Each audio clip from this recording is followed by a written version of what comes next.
Good morning and welcome to the last day of our sew along. Today we're just going to be finishing up the dress. If you've done the sleeves, you're going to go ahead and fold them where you have your memory hem and give it a zigzag stitch or a twin needle stitch or stretch stitch on your sewing machine or a cover stitch like I have on the sleeves. This way I have my sleeves already hemmed. We're gonna go ahead and also finish. If you've done the tank, you don't need this step. Your arm sides are already finished with the armbands. We're going to be finishing the bottom hem, and because it's a curved hem, so some people call it more difficult to hem, I wanted to show you that it can be super easy, and I'm not even going to be using a lot of pins. We do have a blog post that I'm going to link in today's blog about hemming knits that I've done a few years back, I want to say, where I show you how to hem a curved hem, so you can definitely use the tips I've given you there. What I'm doing today is a much quicker method, like super quick, but with bamboo it works great because it tends to keep its shape when steamed pressed. So I'm not using any pins. I'm using my iron that's set on the highest temperature. I think it's no, it's on cotton, it's not on linen. So I have it full of water. As you can see, it's kind of dripping. I kind of need a new one. And I'm going to go ahead and take my skirt and lay it with the wrong side up.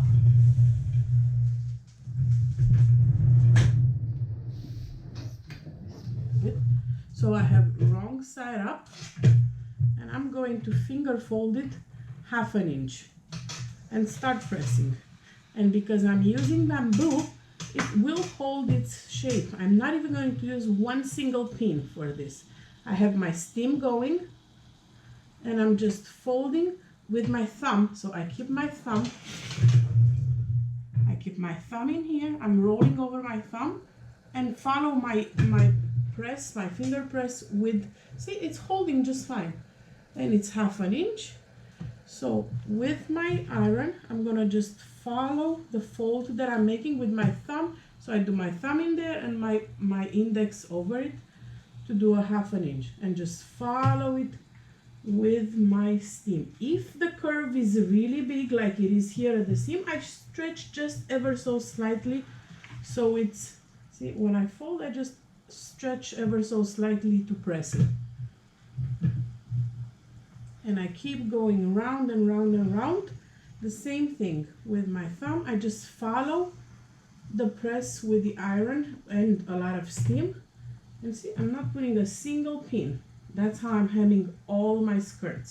It's super easy, but it does need you to use your iron.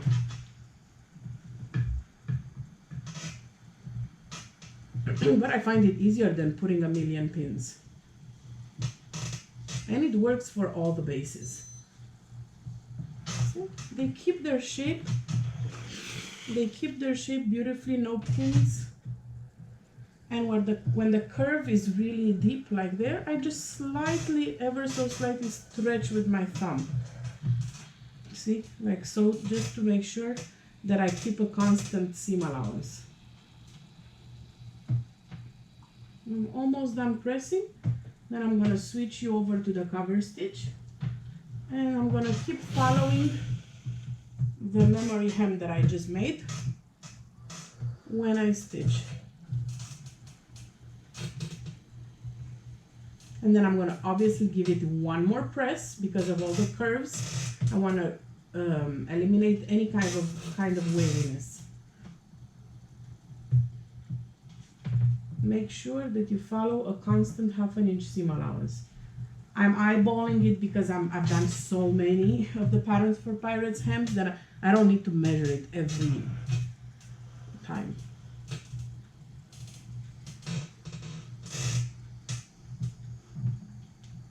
Alright, and I think I'm almost to where I started. Yep, I made it to where I started, so now I already have the hem.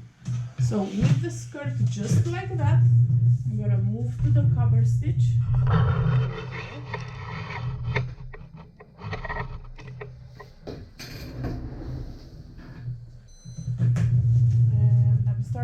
side seam, put my dress as I folded it under the presser fit.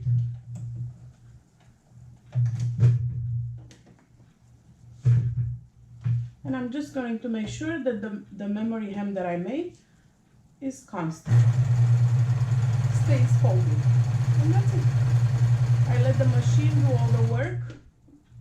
If you find that you get a little bit of tunneling, that means one of your needles is not on both layers. So you have 2 layers of fabric. If one of the needles goes outside of those 2 layers, you may get a little tunneling with thinner fabric. So just move your needles ever so slightly, see, like so. I got a little bit of tunneling here, which means my needle was a little too outside, and you can tell on the back. Once I got it back on track with 2 layers, there's no tunneling. And that is because my cover stitch adjusts its own tensions. If you have a cover stitch that you need to set up the tensions, obviously test the fabric type you're using on a scrap to make sure the tensions are to your liking. My machine adjusts its own. I don't have a tension dial on this.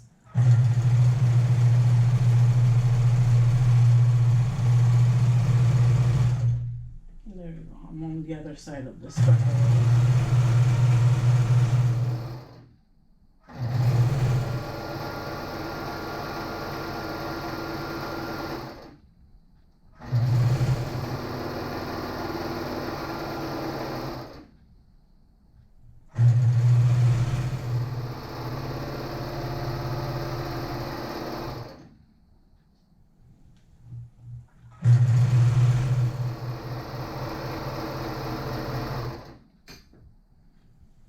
When I get to the end, make sure I lock in my stitches.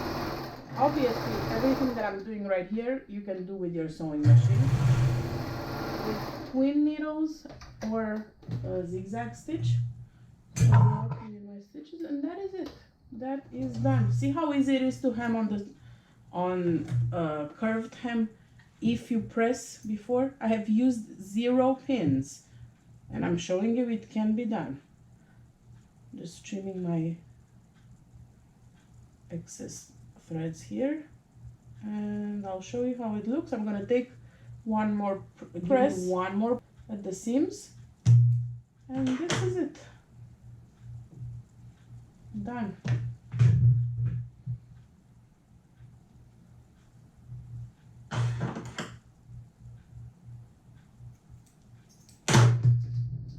Boom. There you go. See how beautifully it's hemmed? No issues whatsoever, not one single pin. So I'm gonna take it. See, I can see a slight waviness here. You see?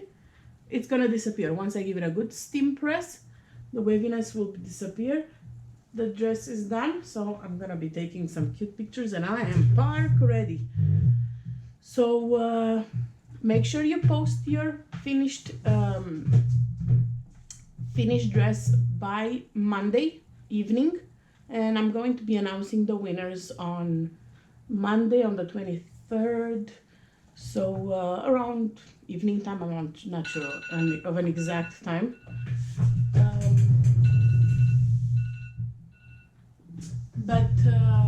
Yes, we are all done. Great job everyone this week. A big thank you to Hissy Fit Fabric, who provided the fabric for the sew along, and also a prize for the winners. And I can't wait to see all your finished bohos. You don't have to have a model picture to count for the prize, but if you do, I'll love to see it even more. So I'll talk to you guys soon. Bye.